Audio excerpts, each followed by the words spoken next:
Donc, nous reprenons parce que, voilà, j'ai eu un souci technique, mais a priori, Fazia, elle, de son côté, n'a pas eu l'impression. Donc, on continue. Donc, merci pour cette présentation. Qu'est-ce qui t'a fait dire oui à ma demande de parler vrai en tant que femme et maman? Je vais être honnête, Audrey. Oui, D'abord, c'était pour moi. C'était pour moi que j'ai dit oui parce que c'est extrêmement important de prendre la parole. C'est extrêmement important pour moi de prendre la parole parce que pendant toutes ces années, moi, j'ai été éduquée comme beaucoup, beaucoup trop de femmes. Il y a 40 ans passés, je sais, je ne fais pas mon âge, mais il y a encore des filles aujourd'hui qui sont éduquées avec le t'es une fille, tais-toi. Donc, aujourd'hui, enfin, ça fait depuis 2, 3 ans que je cherche à prendre la parole, que des fois, sous des excès de zèle, je m'invite chez des gens aussi pour prendre la parole. Donc, quand tu m'as proposé en disant, tiens, Fabia, est-ce que tu connais quelqu'un pour? J'ai dit, bah, moi. Oh, moi, je ne connais même pas le sujet, j'ai dit moi d'abord, tu vois. Et puis c'est vrai que Audrey, nous, on s'est rencontrés sur LinkedIn. On oui, a déjà fait un live sur mon show à moi qui s'appelle Tes 24 heures Sophie sur YouTube et sur LinkedIn. On a fait oui, un autre live sur Instagram. Donc, il y avait déjà la relation de confiance. Je me oui, sens hyper à l'aise. Donc, effectivement, raison numéro une, je vais être complètement honnête, c'était pour moi. Et très puis, de bien. passer du temps avec toi, Audrey, bah, c'est toujours un vrai plaisir. Toujours c'est pétillant, c'est humain, c'est serein et c'est beaucoup d'humilité aussi. Merci pour cette réponse. Alors, donc, si on plante quand même le décor avant de, parce que moi, l'idée, c'est vraiment que tu puisses diffuser ta parole vraie euh, dans le but. Alors, bien sûr, j'ai envie de dire, ça fait énormément de bien à celui qui s'exprime sur le moment et de se réécouter aussi. Et puis d'avoir des compréhensions parfois en se réécoutant. Ce qui est aussi très intéressant pour moi, c'est de pouvoir diffuser du vrai et de permettre à des futurs parents, parce que je vais m'adresser aussi au sens, enfin, inclure aussi bien sûr des futurs papas ou des papas, mais de diffuser du vrai, du monstrueusement humain, une réalité, et pas qu'une vitrine ou une idée complètement fantasmée de ce qu'est une mère et qui parfois, pour le coup, est inhumaine, déifiée. Mmh. Quand je dis inhumaine, c'est dans le sens vraiment comme une déesse et que nous sommes, oui, nous sommes des déesses, mais des déesses avec toute notre humanité. Donc l'idée pour moi, c'est de décomplexer et puis de permettre à des personnes de trouver du soutien, de se sentir voilà moins seules. Je suis chez toi, donc tu me dis. Alors, donc toi, Fazia, ce qui me semblait quand même important aussi de planter dans le décor, c'est que, alors, tu es un panel euh, interculturel ou multiculturel, et ça, c'est quand même important de toute façon par rapport à notre rôle de maman, parce qu'on vient avec tout ce package. Exactement. Donc, pour la petite histoire, moi, je suis née en Allemagne. Ouais. J'ai grandi en Inde, dans la maison de mes grands-parents, puisque mes parents sont d'origine indienne, Pondichéry, ancien comptoir français, Oui. et du Vietnam, ancienne colonie française. Waouh. Et je suis née en Allemagne parce que mon père était dans l'armée française, dans ce qui s'appelait à l'époque les forces françaises en Allemagne, pour aider à reconstruire l'Europe. Il fallait des troupes militaires des alliés en Allemagne. Et du coup, bah, c'est comme ça que moi que je suis née là-bas. D'accord. Donc, on a déjà un beau panel, Voilà. voilà, un petit éventail. Voilà, Et polyglotte dès l'âge de 3 ans, je parlais ah ouais, de langue chance. bilingue. Le troisième à l'adolescence, j'en parlais 3. Aujourd'hui, j'en parle 5. Voilà. Ouais, bon, ça va, hein. Moi, la complexée de l'anglais. Let's talk in English, baby. Bon, en tous les cas, ça, voilà, c'est déjà une vraie, enfin, une vraie carte postale. Et Oui, en plus, tu es en France aujourd'hui, donc tu vis en France depuis pas mal d'années.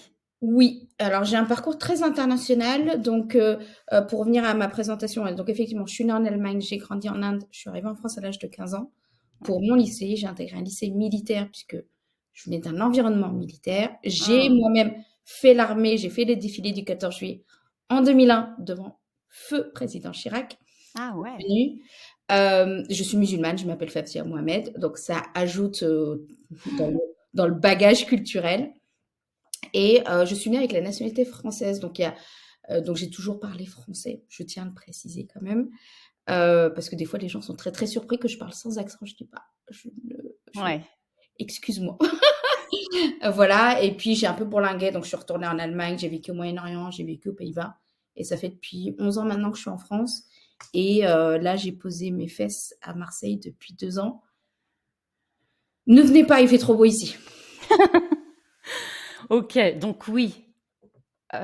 Alors, quand on a tout cet héritage culturel et que le projet vient germer de devenir, parent, maman, comment ça se passe avec ces différentes cultures? Est-ce que c'est facile? Ah! Ah, je m'attendais pas à ce mot-là. Bah, en fait, déjà, pour la petite histoire avec tout ce background, tout le monde connaît les mariages arrangés, les mariages forcés en Inde, tout le monde sait ce que c'est. Moi, je grandis là-dedans, en fait. Je grandis dans à partir du moment où tu deviens pubère, tu as tes règles la première fois.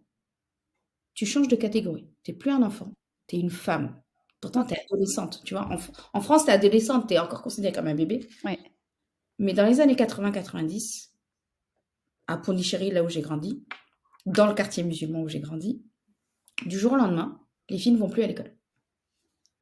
Du jour au lendemain, tu deviens un morceau de viande. D'accord. À partir du moment où tu as tes règles, considérée comme femme, plus d'école, mais projet mariage, enfin union. Voilà, projet mariage en se disant: «Attention, tu es une femme, tu dois te protéger du regard de l'homme». Il y a même des croyances dans ma famille, des cousins plus ou moins proches, des cousines plus ou moins proches, qui, ont longtemps cru qu'elles pouvaient tomber enceintes juste si elles étaient en présence Waouh! seules. Ouais, OK. Grandi quand même dans cet environnement-là.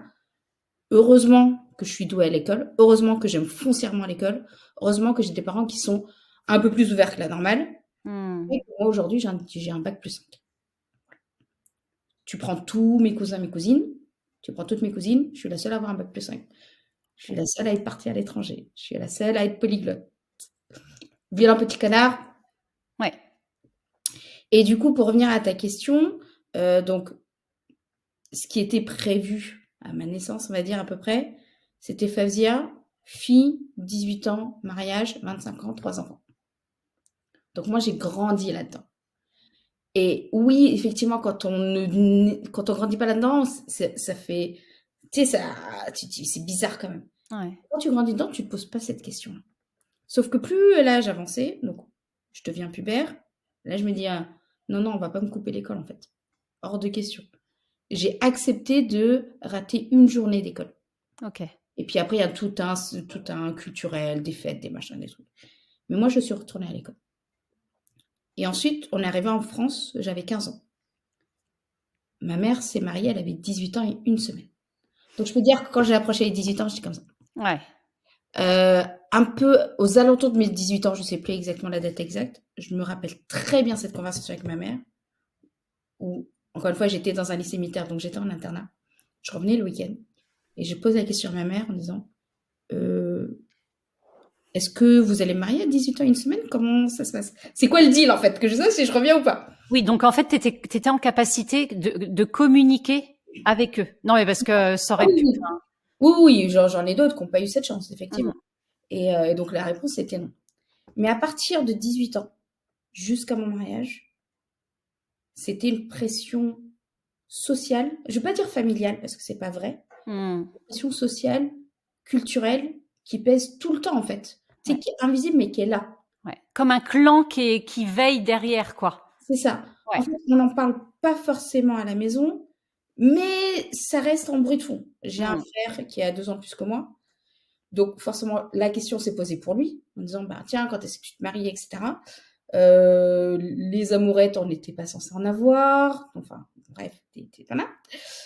Ça m'a pas empêché d'en avoir. On est d'accord, personne va écouter cet épisode. Personne. Surtout pas mes frères. Bref. Et du coup, donc les années passent. Et ce qu'il faut savoir aussi, c'est que tout mariage arrangé n'est pas forcément un mariage forcé. La façon dont ça s'est fait dans ma famille, quand je dis ma famille, c'est mes parents, mes frères et moi, c'est qu'on nous a laissé le choix. Ça a plutôt été un peu comme un recrutement. Donc, comment te dire que dès l'âge de 18 ans, j'avais une fonction un peu RH pour ma propre vie. Parce que je recevais des CV.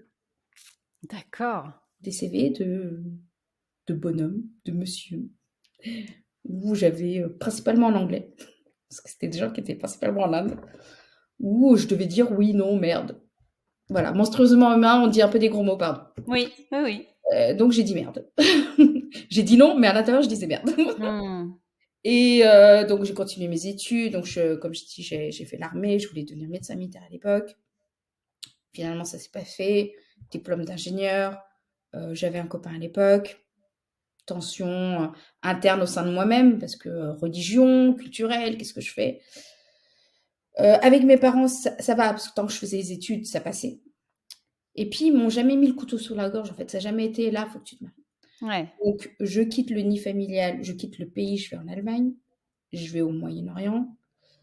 Et donc les années passent, 25 ans, 28 ans, toujours pas mariée. Mes parents, ils s'inquiètent. Enfin, je comprends ma mère qui s'inquiète parce que elle, en plus, toutes ses copines sont devenues grand-mères. Ben oui. Donc elle se languit de ce rôle-là, en fait. Et en même temps, elle ne m'impose pas, elle me dit pas, là, tu t'assois, tu te poses, t'es mariée. Oui, il y a une vraie qualité quand même, enfin, une vraie posture chez tes parents qui est quand même importante. C'est ça. Ouais.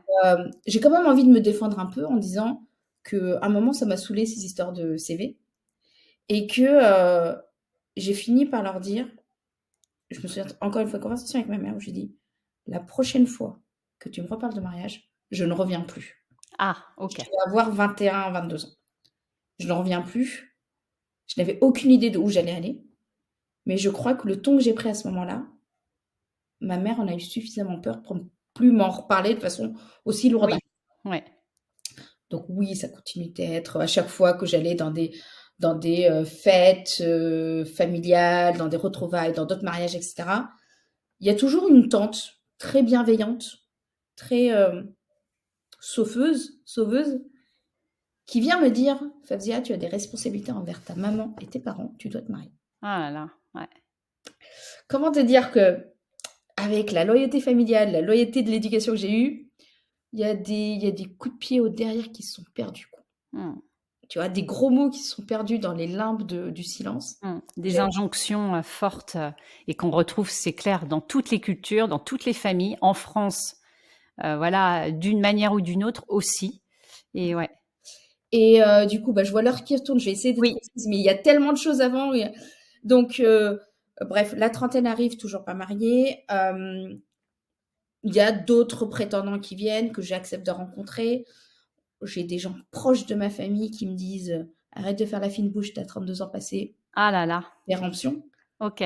Des personnes qui sont nées et qui ont grandi en France, mais qui ont ce biais culturel que moi j'ai, alors que j'ai vécu à droite à gauche, tu vois. Ouais, qui perpétue vraiment la tradition à tout prix. C'est ça. Et donc, je rencontre mon conjoint. Je me marie à 33 ans, 32, 33 ans. Et moi, j'accouche d'une petite fille à 35 ans. Aujourd'hui, elle a 8 ans, donc j'ai 43 ans. Le compte est bon. Pour revenir à ta question de comment se fait ce projet, en fait, il se fait... En fait, je me pose pas la question. C'est parce que du coup, à partir du moment où moi, autant jusqu'à mon mariage, j'étais très européenne, très moderne, très dans je fais ce que je veux, etc. Et va savoir ce qui s'est passé du jour au lendemain. Je me marie le 11 janvier 2014. À partir du 12 janvier, je suis une autre personne. Ouais. Et d'où ça vient, je sais pas, tu vois. Et je m'embarque dans cette course à je suis cette femme indienne parfaite.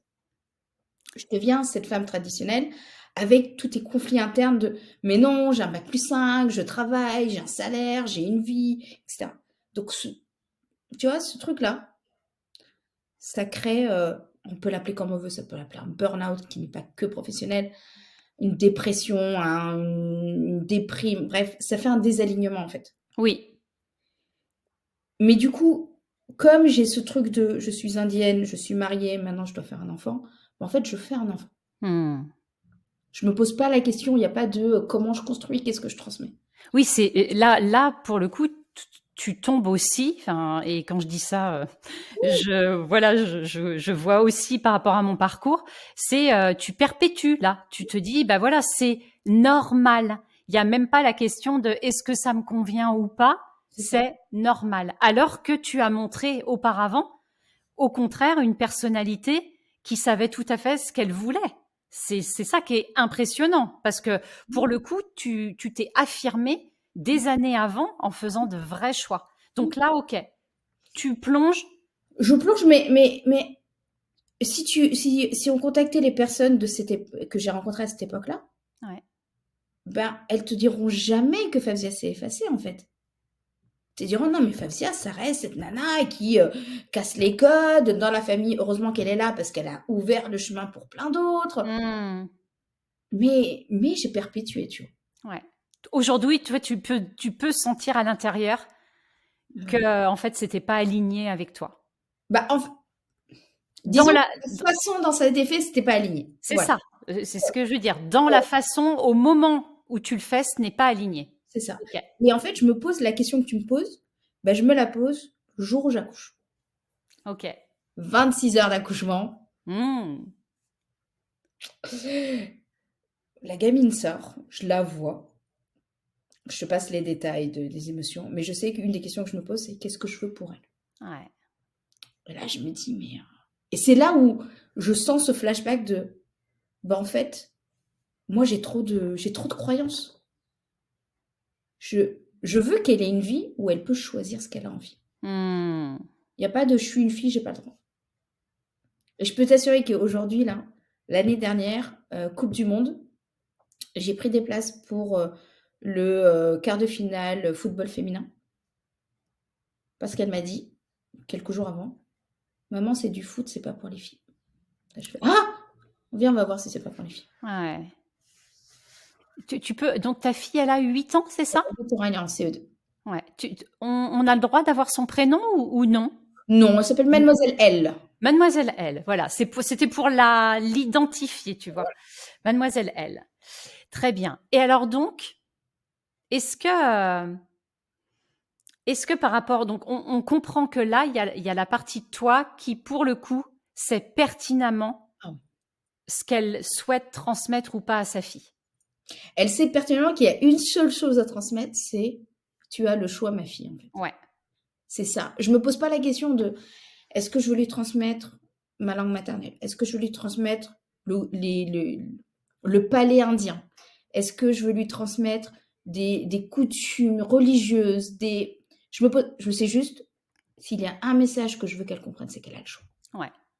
C'est ton intégrité, j'ai envie de dire, par rapport à toi, ton parcours, et de pouvoir rester sur cette lignée. Ouais. Et alors, si on revient à toi, parce que c'est ce qui m'intéresse vraiment, de recueillir, eh bien, tous ces moments où on peut se sentir, mais tellement, tellement loin de la mer, avec l'aurore boréale, n'importe quoi, avec Oui, Angélique, l'auréole, L'Oréal, pardon. oui, bah, on sait pas. Aurore boréale, c'est parce que voilà, j'adore. Excusez-moi, l'auréole et tous ces moments vrais qui sont très très loin et qui nous font croire, peut-être parfois, que nous sommes monstrueuses, mauvaises mères, indignes et voilà, et tutti quanti. Tutti quanti. Bah, je vais reprendre déjà la conversation que j'ai eue hier. Oui. Hier, mercredi. Mercredi, jour des enfants. Yippie pour les mamans. Hein. Mercredi, jour des enfants, jour où il y a le plus d'embouteillages, va savoir pourquoi. Mais du coup, Mademoiselle Elle a une activité l'après-midi. Donc, je ne peux pas la mettre au centre aéré parce que sinon, elle n'est pas à l'heure pour l'activité. Donc, elle est suffisamment grande pour être à la maison. Je fais du télétravail. Et comme chaque enfant, j'ai envie de dire, ben en fait, je vois maman. Maman est accessible, maman est disponible. Comment te dire, mademoiselle elle, que ce n'est pas le cas. Je suis là sans être là. Je suis là, je m'assure que tu es en sécurité. Mmh. Et en même temps, tu as suffisamment de choses à faire sans me solliciter pour venir jouer à la dinette. Et donc, elle me dit hier soir à dîner, maman, les seuls moments où tu es avec moi, c'est quand on est à l'extérieur. Parce qu'on est allé dîner à l'extérieur. Sinon, à la maison, t'es pas avec moi. Je peux te dire que le coup de poignard est... Ouais. Et là, t'as envie de te dire, bordel, t'as vu tout ce que je fais pour toi? Mmh. Là, tu dis, bon, ok. Donc, il y a quand même ces petites voix. J'ai beau travailler sur moi, je me sens très, très monstrueuse, tu vois, en tant que maman. Mmh. Tu vois, il y a la pensée qui passe vite fait en mode, oh, je devrais peut-être passer plus de temps avec elle. Mmh. Et on sait tous, c'est pas la quantité, c'est la qualité. On le sait tous. Mais c'est pas facile au quotidien. C'est clair. Et en fait, je respire et je lui dis, mais tu sais, non, non, j'ai pas envie de passer plus de temps avec toi. Et c'est horrible de dire ça. C'est horrible, tu vois, même là, je te le dis, je peux te dire ça grince là. Mmh. Ma fille, enfin mademoiselle elle, je l'aime mais profondément, mais comme toutes les mamans, hein, c'est un puissant fond, cet amour-là, il est inconditionnel, tu vois. Avec les pires des bêtises, mais on les aime, ces gosses. Ça veut dire qu'aussi, qu'avec nos bêtises, nos mères nous aiment, tu vois. Mais c'est pas pour autant qu'on a envie de passer 24 heures sur 24 avec eux. Donc, il y a cet épisode-là. Il y a quel épisode, je pourrais dire Mais je me permets parce que comme on en a un peu parlé auparavant, je Vas-y. pense à aussi cette posture parce que moi je suis assez admirative en tout cas parce que tu as une fille de 8 ans et que moi c'est des postures que j'arrive à avoir avec ma fille de 14 ans, mais avant j'ai 2 garçons et donc c'est aussi cette posture par rapport à ton boulot où tu as pu me dire, bah voilà, moi je sais que Oui. j'ai besoin de passer du temps pour mon job. Et voilà. Et donc ça, peut-être, je sais pas ce que tu peux. Effectivement, alors, et donc, on connaît tous les horaires des mamans, les horaires, ces fameux tunnels là. Donc, c'est le Ah, tunnel entre 7h30, 8h30.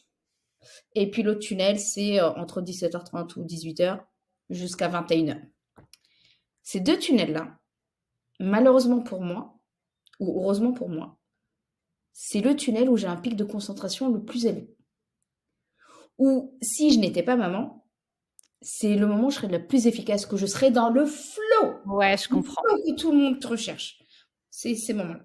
Alors comment dire que je suis extrêmement, extrêmement frustrée quand je dois aller la déposer le matin et la récupérer le soir parce que je me lève un peu plus tôt, je travaille sur un sujet, que ce soit sur les réseaux, ce soit une idée qui me vient, etc.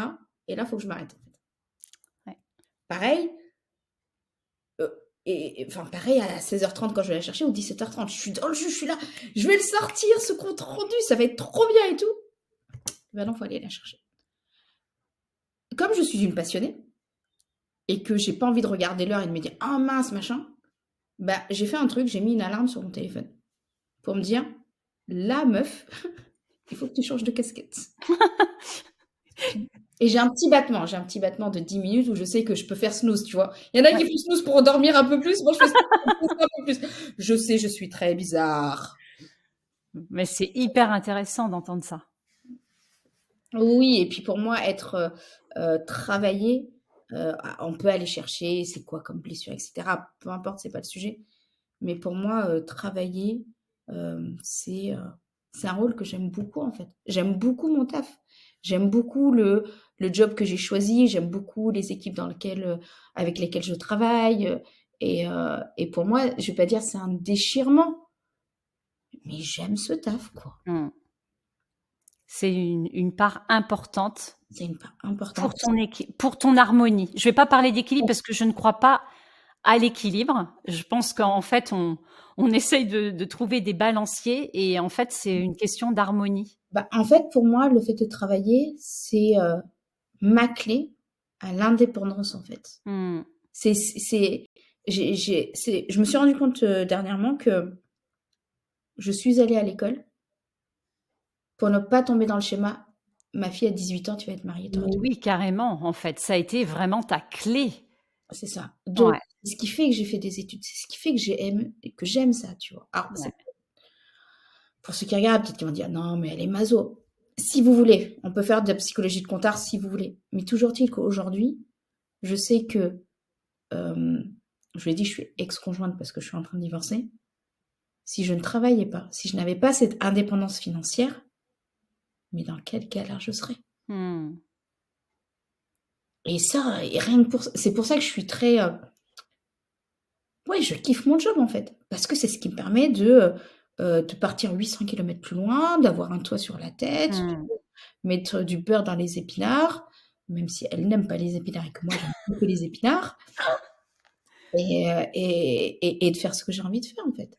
Et qui permet, dans ce que tu as décidé à la naissance de ta fille, c'est-à-dire qu'elle ait toujours le choix de lui Mhm. d'incarner, parce que, enfin, tu vois, il y a toujours ce truc. Moi, je me suis rendu compte bien des fois qu'entre ce que je disais et que je voulais absolument transmettre à mes enfants et ce que j'incarnais sur le moment, comment dire que c'était pas tout à fait la vérité. Enfin, Complètement, et complètement. là, en fait, tu incarnes complètement ce que tu as envie de lui transmettre. J'incarne en faisant mon lot d'erreurs, mon lot de ah mince, c'est pas ça que je voulais, et puis Mmh. tant pis, tant pis. Ouais. J'ai envie de parler d'un autre exemple où je l'ai incarné. Oui. Parce que je pense que c'est important par rapport aux répercussions que ça a eu après. Euh, En fait, en 2023, donc j'avais 42 ans, Oui. parce que j'ai pas encore les 44 pour la petite histoire. euh, j'ai été faire une compétition de natation dans l'océan. Donc j'ai été au Sénégal, à Dakar, et j'ai fait la compétition qui s'appelle le Dakar Gorée. Donc c'est 4,5 km de nage depuis une plage de Dakar jusqu'à l'île de Gorée, l'île des esclaves. OK. Pourquoi je l'ai fait? Parce que je suis une tarée, tout va bien. Mais surtout parce que j'avais envie de me dire, j'ai 42 ans, j'ai un corps avec des formes, avec beaucoup de kilos, et je ne me limite pas qu'à ça en fait. Mmh. Je suis en train de me séparer. Je me limite ni à mon corps, ni à mon état de maman. Parce que pendant toute cette période-là de maman jusqu'à ma séparation, en fait, je me sentais emprisonnée parce que je pouvais pas sortir quand je voulais. Il fallait faire en fonction de son rythme. C'était extrêmement frustrant pour moi. Ouais. Et donc là, je dis, ok, j'y vais. Je sais pas si je vais réussir. Je sais pas. Mais je m'y inscris. Et donc, dans la même année, je quitte le papa. Enfin, non, je quitte pas le papa, je quitte mon ex-conjoint. Je pars 800 kilomètres plus loin. Donc, je déménage. Je prends un nouveau job. Donc, je suis en période d'essai. Tout ça, elle change d'école, on change de ville, etc. Et je dois partir au Sénégal. Je choisis de ne pas l'emmener. Question, voilà, comment est-ce que je fais pour lui en parler, etc. Mais du coup, se pose la question de, il faut bien qu'elle soit gardée, cette petite de 6 ans. Comment je fais? J'appelle mon avocat, je lui dis, moi, je pars au Sénégal. Comment je fais? Est-ce que je l'emmène avec moi? Est-ce que machin? Et il me dit, bah, on n'a pas l'accord du père. Ok, est-ce que vous pouvez la faire garder? Donc, je me pose 40 000 scénarios, voilà. Un scénario vient à moi, il fonctionne. Donc, l'avocat me dit, votre enfant est en sécurité, vous n'avez pas à informer son père de qui la garde. Elle est, elle est sous la responsabilité de quelqu'un, elle n'est pas toute seule. Donc, je l'écoute. Si c'était à refaire, je ne sais pas si je le referais comme ça, mais je l'écoute. Mmh. Et je pars. Je pars au Sénégal, je fais ma traversée, il se passe d'autres embrouilles, peu importe. Et je reviens. Donc tu pars combien de temps? Je pars une semaine. OK. Je pars une semaine, il s'avère qu'en plus, je me mets dans l'équipe d'organisation, donc il n'y avait pas assez de défis cette année-là. C'était trop facile, en fait. Voilà. Moi, j'étais tellement dedans que ça me paraissait facile. Les gens de l'extérieur me disent, mais comment tu fais? Je dis: «Je sais pas, je fais, je fais». Donc je fais, je nage ces 4,5 km, je reviens vivante, je m'assure que tout le monde rentre et cetera et cetera. Quelques semaines plus tard, on est le 19 octobre. Donc la traversée, c'était le 24 septembre. 19 octobre, Ouais. 11h50. Ding dong! Je suis en télétravail. Qu'est-ce qui se passe? Le facteur a recommandé. J'ouvre le courrier. Vous êtes convoquée, madame, au département de la jeunesse, enfin, département de l'enfance. Ouais, d'enfance. OK. Département de Les l'enfance. services sociaux. Les services sociaux. Panique à bord. J'étais en réunion à ce moment-là. Je dis rien, je suis toujours en période d'essai. J'essaie de les contacter, il est 11h50, donc comment te dire qu'entre 11h50 et 14h, il n'y a personne au bout du fil. Panique, panique, panique. J'appelle l'avocat, il me dit: oh, madame, ça doit être votre ex-conjoint. Voilà. J'arrive enfin à les avoir au bout du fil. Ils me donnent une autre date de rendez-vous. Ah oui, parce que pour la petite histoire, la date qui était marquée sur la date de convocation, c'était la date à laquelle j'avais reçu le courrier. Tout va bien. Donc j'ai une autre date. Ils me disent: amenez la petite. J'amène la petite, etc., etc. Et effectivement, je me sens monstre, mais monstrueusement humaine, parce que c'est effectivement mon ex-conjoint qui a appelé les services sociaux. Donc quand tu lis le script, je comprends ses peurs. Mais c'est pas une façon de faire non plus, en fait. Est-ce que je me permets, parce que là je trouve ça très intéressant, c'est quoi tout ce qui te traverse comme c'est quoi, enfin, qu'est-ce que raconte cette voix à l'intérieur de toi qui te juge? En fait, il y a, à partir du moment où j'ai le courrier jusqu'à ce que j'ai le rendez-vous, c'est beaucoup de peur, en fait. Parce que je sais pas qui a dénoncé. Oui. Je sais pas si c'est l'école, et qu'il y a un souci à l'école et qu'on n'en a pas parlé. Je sais pas si c'est son père. Je sais pas, en fait. Donc c'est beaucoup de peur, c'est beaucoup de on va me l'apprendre. Beaucoup de j'ai failli en tant que mère, en fait. Il y a un truc que j'ai pas fait. Beaucoup de mais pourquoi je suis partie? Est-ce que c'était la bonne solution? Est-ce que c'est normal que je lui fasse vivre ça? Enfin, c'est horrible, tu vois, rien que d'y penser, énormément de peur. Une fois que j'ai l'avocat, je me dis: OK, c'est peut-être l'autre, pour ne pas dire de gros mots. Parce que moi, je vais voir l'école, donc je vais voir la directrice et l'instit dans la journée. Elles me disent: non, non, c'est pas nous. Je vais voir la pédiatre en disant: j'ai reçu ce courrier-là, est-ce que j'ai besoin de faire un suivi psy pour la petite? Tu vois, je me mets 40 000 scénarios. Comment je lui explique? Parce que là, moi, je suis en panique totale, je sais pas si on va me l'apprendre, etc. La pédiatre extraordinaire, elle dit: non, non, c'est moi qui vais lui expliquer. Et il lui explique: écoute, il y a des personnes qui veulent savoir comment se passe ton déménagement. Ils veulent juste savoir comment ça se passe avec les copines à l'école. Donc là, c'est intéressant parce que tu as quand même une professionnelle de la petite enfance qui, en fait, ne te juge pas du tout. Parce que on aurait pu imaginer tomber sur un professionnel qui te fasse la morale, tu vois. Et là, tu tombes sur une femme spécialiste de la petite enfance et en fait qui prend une posture tout à fait de recul et qui s'adresse à ta fille sans du tout porter de jugement sur ce que tu fais. Complètement. J'en parle pas au travail parce que honte, mais honte, Ah, alors voilà, ça m'intéresse de. Ok, honte. il y a une honte en fait qui germe en toi. Mais il y a une honte parce que c'est les services sociaux. Les services sociaux, c'est pour les Ouais, petits, c'est pas pour moi. C'est pas pour moi bac+5, etc., etc. ouais. C'est dissonant, c'est dissonant. Encore en période d'essai, je me dis, mais si j'ai plus ce taf, je fais comment, tu vois? Et puis financièrement, je suis prise à la gorge sur plein d'autres sujets. Donc j'ai dit, honte, honte, honte, honte. Le lendemain, quelques jours après, je vais aux activités de Mademoiselle L, il y a d'autres parents. Et je sais pas pourquoi j'en parle en fait. Je suis avec deux mamans que je connais pas tant que ça que j'en parle. Ouais, chapeau. Enfin, c'est pas. Tu vois, t'aurais pu par ta honte te planquer. Ouais, Et non, en fait. elles me disent, moi, les services sociaux, t'inquiète pas. Si tu as reçu le courrier, ils ont déjà fait l'enquête. Si c'était urgent, s'il y avait un vrai problème, Oui. ils auraient déjà toqué à ta porte. Hum. Ok, ok. Il y en a une autre qui me dit, oui, mais en même temps, les services sociaux, ils viennent un peu pour tout et n'importe quoi en ce moment, parce ils ont reçu une consigne qu'il faut qu'ils enquêtent sur tout. Je commence à prendre du recul. Pareil, une autre maman qui me dit, oui, machin truc. Donc, je commence à prendre du recul. Il y a quand même cette honte, tu vois. Je préviens mes frères. Je préviens pas mes parents, parce que je sais pas comment eux vont réagir. Je préviens mes frères. Ils sont pas dans le truc. Bien sûr qu'ils sont inquiets, mais ils me laissent gérer, en fait. Je suis ok, d'accord. Et puis, qui d'autre a été très, très présent à ce moment-là? Je sais plus. Je sais plus. Je crois qu'au bout de quelques semaines, avant le rendez-vous, je commence à en parler au travail. J'en parle comme ça rapidement. Non, je crois que c'était après, en fait, en disant j'ai été machin.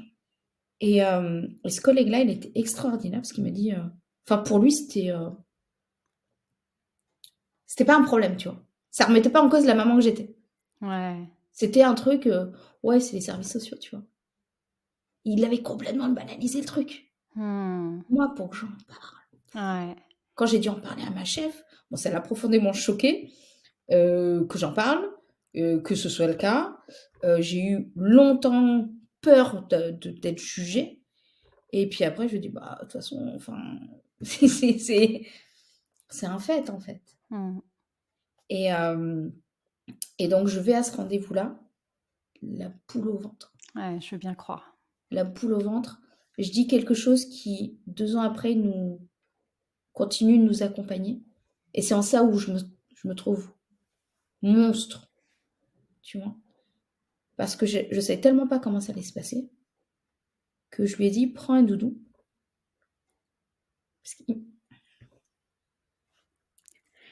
Respire. Ouais. Donc, je lui ai dit, prends un doudou. Et je lui dis cette phrase qui est, on part ensemble, on revient ensemble. Et il aurait pu se passer n'importe quoi. Mais vraiment, parce on reste sur de l'humain, tu vois. Donc, je l'emmène avec moi. Je préviens pas mon entreprise que je suis pas à mon poste. C'est une journée de télétravail. Je vais là-bas. On nous fait attendre. C'est très froid. Et heureusement, en fait, parce que sinon, les personnes qui travaillent, ce serait Envahi, oui. dur. Et donc, on me propose de placer la petite enfin, mademoiselle L dans une autre salle. J'accepte. Mais là, si c'était à refaire, mais jamais! Jamais! Imagine! Il aurait pu se passer n'importe quoi. Donc, moi, je sais que je l'éloigne pour pas qu'elle entende ce que j'ai à dire. Mais ils auraient pu l'apprendre, en fait, tu vois. Ouais. Et donc, on échange, j'explique, nanana. Ils font revenir la petite. Et excuse-moi, mais comment tu es reçue par la personne, enfin par ce pro, et comment, enfin, qu'est-ce que tu ressens à ce moment-là, à ce moment-là, à te justifier entre guillemets, parce que, enfin, là, on est quand même dans la justification. À l'accueil, très froid. Tu sais, je suis un numéro en fait, tu vois, un numéro comme quand tu vas chez le boucher, t'es un numéro. Ouais, ouais. Tu sais pas à quoi t'attendre, donc tu fais des prières. Tu fais, peu importe comment on appelle, des affirmations positives, des prières, peu importe. Mais tu convoques ta foi. Ouais. Ça peut que bien se passer. Et si c'est écrit, c'est écrit, tu vois. La dame, elle vient te chercher. Peur et assurance en même temps. Peur parce que tu sais pas ce qui va se passer. Et en même temps, je sais que j'ai rien fait de mal. Et en même temps, la rage, tu vois, de dire, c'est pas juste, quoi. C'est pas juste avec tout ce que j'ai traversé, bordel, c'est pas juste. Et en même temps, cette assurance de, j'ai nagé 4,5 km dans l'océan, qu'est-ce qui peut m'arriver, tu vois. Et c'est ça, c'est ce contraste, enfin ce que j'entends, que j'ai pu entendre de d'autres femmes qui ont fait un choix comme ça, où on pourrait dire, bah oui, si t'était arrivé quelque chose. Sauf qu'en fait, il peut nous arriver quelque chose, je prends ma voiture, je me tue, enfin, voilà, le arriver quelque chose. Mais en parlant de ça, tu vois, moi j'ai déménagé 800 km plus loin pendant 1 an, 0 point d'attache. Quand je prenais la voiture, j'étais comme ça. S'il m'arrivait un truc, qu'est-ce qui se passe? Il n'y a pas de point de chute, en fait. Il n'y a pas les personnes en numéro d'urgence, ils sont à 800 000 km. Ouais, je comprends complètement. Où tu as la sensation que tout repose sur toi. Et Et je vois l'heure tourne, je suis désolée parce que Non, non, mais c'est pas grave, c'est pas grave. Mais justement, par rapport à ça, ce que je voudrais aussi éclairer, c'est qu'en effet, là, ce qui vient tirailler à ce moment-là, c'est qu'en fait, quelque part, tu as fait un choix, un espèce de défi, un truc entre toi et toi, sauf que t'es maman. Et qu'en fait, ça vient pointer en fait, en tant que maman, est-ce qu'on doit se résigner et sacrifier des désirs parce qu'on est maman et qu'en attendant, en tout cas quand ils sont petits, on ne devrait pas vivre des choses qui correspondent à une autre sphère, à la sphère de, je sais pas, du défi, de moi la femme, enfin, peu importe. et moi, ce que je voulais aussi qu'elle comprenne avec, quand j'ai fait ce défi-là, c'est que je voulais qu'elle comprenne que même à 42 ans, on peut faire ce qu'on veut, en fait. Ouais. Même avec mon corps, je peux faire ce que je veux. Même avec, les situations compliquées, je peux faire ce que je veux, tu vois? Hmm. Et comment, alors, donc, ok, Donc ça se passe, voilà, ils nous laissent repartir, et reviennent à la maison pour voir, bah, comment ça se passe à la maison, classé sans suite. Hem, mais aujourd'hui, tu vois, quand on en reparle avec, son père, en fait, pour lui, il savait pas quoi faire d'autre, tu vois? hmm.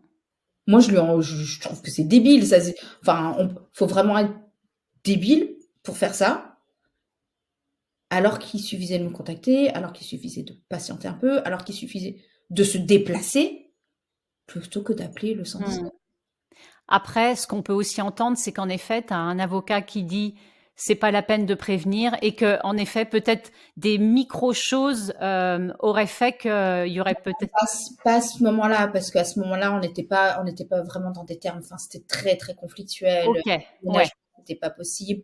Donc il aurait tout fait pour, enfin, moi, j'étais pas sereine, tu vois? ok, ok. Moi, je savais que je voulais aller au Sénégal, je savais que ma fille, elle était en sécurité et que, et après, je peux pas tout contrôler, en fait. Hmm. Ouais, bien sûr. Et alors ta fille, parce que pour le coup, tu reviens de Mmh, cette expérience-là. mmh. Et alors, il y a un échange autour de cette expérience. Je parle vraiment, moi, du Sénégal, hein. Comment elle vit ça, ta fille? Le fait de, bah voilà, maman est allée faire. Alors, j'ai pas retenu ta course. Bah, ouais, bah, en fait, elle se rend pas compte. Elle voit pas ce que c'est. Elle se Oui. rend pas compte, c'est pour elle, c'est maman, elle est partie en voyage, elle a été nager, elle a retrouvé, tonton, elle a retrouvé d'autres copains qu'elle a rencontrés entre-temps. Hem, donc je pense qu'elle se rend pas compte, en fait. Ok. Elle, ce qu'elle a vécu, c'est une semaine, bah, c'est la seule fois d'ailleurs, même à date, où elle est restée et sans son père et sans sa mère. Hmm.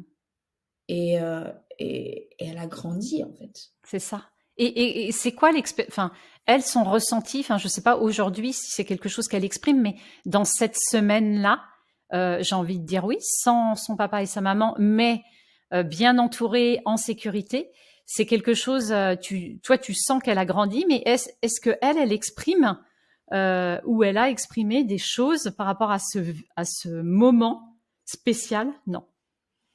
Non, c'est vrai qu'on en a pas du tout reparlé. Ouais. Bah, en Heu, même temps, ça montre aussi que voilà, ça il s'est y a bien. pas eu tu vois, si je devais un peu regarder à mon retour, il y a pas eu de, il y a pas eu de terreur nocturne, il y a pas eu Mmh. de changement en termes d'alimentation, de sommeil, de digestion. Donc, tu vois, c'est un peu mes indicateurs à moi, hein. Bien sûr. Est-ce qu'elle mange? Est-ce qu'elle dort? Est-ce qu'elle fait caca? Est-ce qu'elle a toujours les copines? Tu vois? Je dis Ouais, ouais. et si ça, c'est bon, bah, je dis: «Bah, je dois faire assez bien mon taf de maman», tu vois? Mmh. Ouais, merci. Ouais, il y a pas eu de, heu, il y a eu un retour, assez rapide, enfin OK. Il y a quelque chose que j'aurais voulu, aborder aussi et peut-être qu'après, voilà, on aura déjà, pas mal, déjà merci parce que c'est un enfin voilà, merci par rapport à aussi cette émotion et d'exposer, hem, un fait comme ça qui vient vraiment, ouais, nous chercher dans, comme tu dis, en fait, la honte, ah se ouais. fustiger, et qu'en fait, là, on sent le poids de la société. Et Hem, surtout, tu vois, qu'en plus, physiquement tu es seul, moi j'ai énormément d'envie et de jalousie envers ces femmes, ces personnes qui ont, leurs amis proches physiquement, géographiquement. Mmh. Peuvent venir filer un coup de main, que tu peux appeler, que tu peux rencontrer physiquement, tu peux t'asseoir avec eux, pleurer, tu peux aller au ciné. Parce que moi, j'ai tellement bougé Ouais, je comprends. que je suis pas enracinée quelque Mmh. part. Donc moi, mes amis proches, ils sont partout, mais même pas en France, partout dans le monde, tu vois? Mmh. Faut gérer avec bref. Mais Quand mais tu dis ça, pardon, quand tu dis ça, ça me fait penser à cette phrase que j'adore et que j'aurais aimé, dont j'aurais aimé être plus consciente à des périodes de ma vie, c'est: «Il faut tout un village pour élever un enfant». mais tellement, mais tellement, mais moi j'en suis mais persuadée. Tu vois? Je vais faire un petit bond en arrière. Moi, je suis arrivée à l'âge de 6 ans en Inde, j'ai grandi dans la maison de mes grands-parents. On a vécu à 3 générations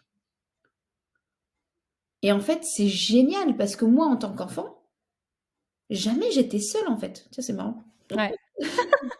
Donc moi, j'ai jamais été toute seule. Il y avait toujours un adulte autour de moi, mais c'était pas mes parents. Ça peut être la tata, ça peut être le tonton, ça peut être le Mmh. cousin, ça peut être la grand-mère, le grand-père, la bonne, enfin, tu vois? Mais il y Mmh. a tout le temps quelqu'un. Ouais. Aujourd'hui, en France, on vit tous en famille, mono enfin, truc Ouais. nucléaire là, tu vois? Moi maintenant en tant que maman solo, ma fille et moi. Donc forcément, bah, c'est normal que mademoiselle, elle est là: «Maman, tu peux venir jouer à la dinette». C'est normal. Mmh.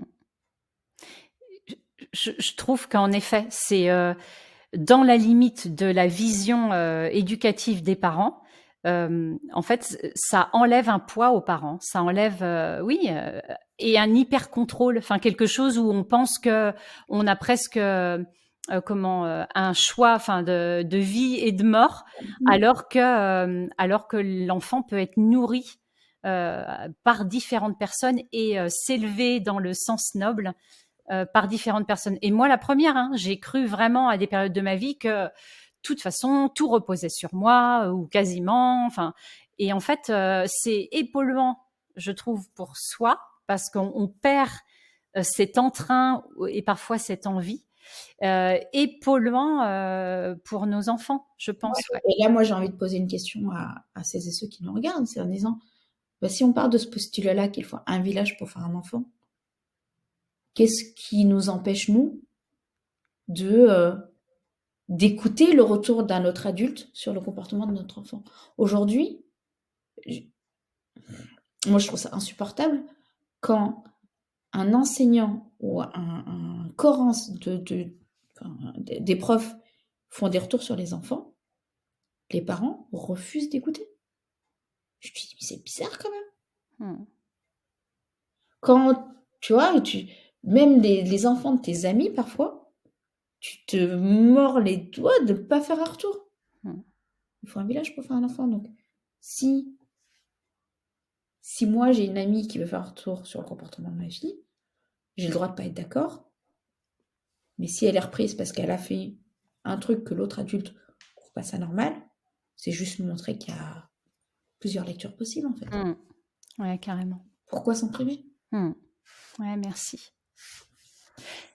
Et oui, j'avais envie aussi de finir, parce que tu m'avais livré ça aussi et que ça m'avait beaucoup touchée, ces émotions qu'on peut avoir parfois, enfin, et qui sont, j'ai envie de dire, forcément dans notre humanité, mais que l'on cache. Tu sais, ce besoin des fois de devoir s'isoler, Ah. pour voilà, pour alors, et qu'on ait Tu raison. parles de l'épisode de Hitler, c'est ça? Bah, je parle de voilà, de moments où ouais, enfin, tu t'es caché. Mmh. Heu et quand je dis ça, pour moi, il y a aucune, Bien sûr. il y a pas de jugement, et c'est même pas de savoir si on a raison ou on a tort de s'isoler, mais en tout cas, ce truc, qu'est-ce qui fait qu'on ait besoin Mmh. de s'isoler, quand on est maman, parce qu'il y a une émotion qui nous Qu'est-ce déborde, et Voilà, qu'est-ce qui fait qu'on a besoin de qu'est-ce qui s'isoler drive ça? pour pleurer? Moi, Ouais, c'est ça qui est insupportable, en fait. ouais. Aujourd'hui, moi, je tiens cette posture de, chaque émotion a sa place, elle a un message, etc. S'isoler pour la laisser passer, c'est sain, ça évite de beugler sur les autres, de se déverser, etc. Mais je trouve ça quand même consternant que quand t'es maman et que ça va pas, que tu te caches des autres pour pleurer. Je te parle pas de ton enfant parce que tu veux pas le traumatiser, je comprends. Mais pourquoi tu te caches de tes parents, de tes amis, d'un autre adulte alors que tu vas pas bien? Qu'est-ce qui pousse à entretenir une image de presque quelque chose de lisse, de... On a peur de passer pour des êtres faibles, en fait. Parce qu'on a peur de déranger, parce qu'on a peur que je dise non, mais elle, encore avec ses émotions, ah, c'est une fille, elle doit avoir ses règles, tu vois. Parce qu'on n'est pas dans une société où les émotions sont majoritairement acceptées. Les seules émotions qui sont acceptées, c'est la colère quand tu gueules sur les gens parce que le feu vient de passer au vert, t'as pas encore démarré, tu vois. Ça, c'est accepté. Mais que tu pleures dans la rue, c'est pas accepté. C'est vrai qu'en fait, presque quelque chose qui paraîtrait plus violent et plus toléré que quelque chose qui ne met pas en danger autrui, c'est-à-dire pleurer ne met pas en danger autrui, mais par contre est beaucoup plus violent a priori dans la perception. Et je vais même aller plus loin. On va accepter que tu cries sur les gens dans la rue, comme ça. On va se dire, on va regarder, mais on va rien faire, mais c'est ok, tu vois. Par contre, quand mademoiselle elle et moi, on se dandine dans la rue, qu'on chante et qu'on chante fort à plein poumon, ça dérange. Ouais. Pourquoi se cacher? Je suis heureuse, pourquoi je vais me cacher?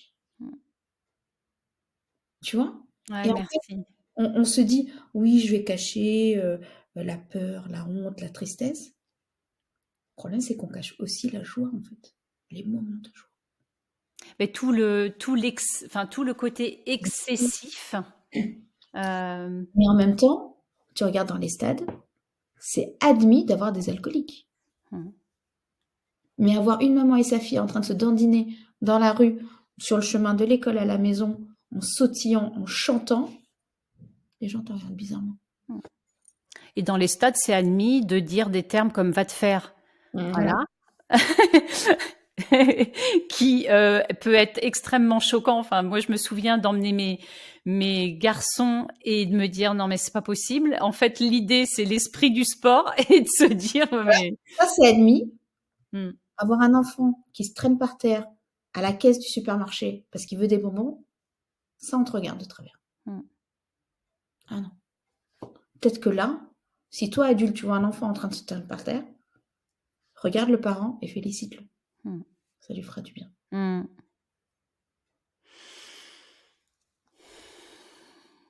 Merci Fazia, merci vraiment de cette... C'était beaucoup plus long, je suis désolée. Oh mais c'est pas grave, merci de cette honnêteté. Est-ce que tu as envie d'un dernier mot, un message ou pas? Vu que tu me donnes la parole et que je suis venue pour ça, déjà merci infiniment Audrey pour l'invitation. À celles et ceux qui regardent, que vous soyez parents ou pas, que vous soyez homme ou femme, peu importe. En fait, on a tous une carte à jouer pour le bien de l'humanité, pour le bien de la société. Donc faites votre part du colibri.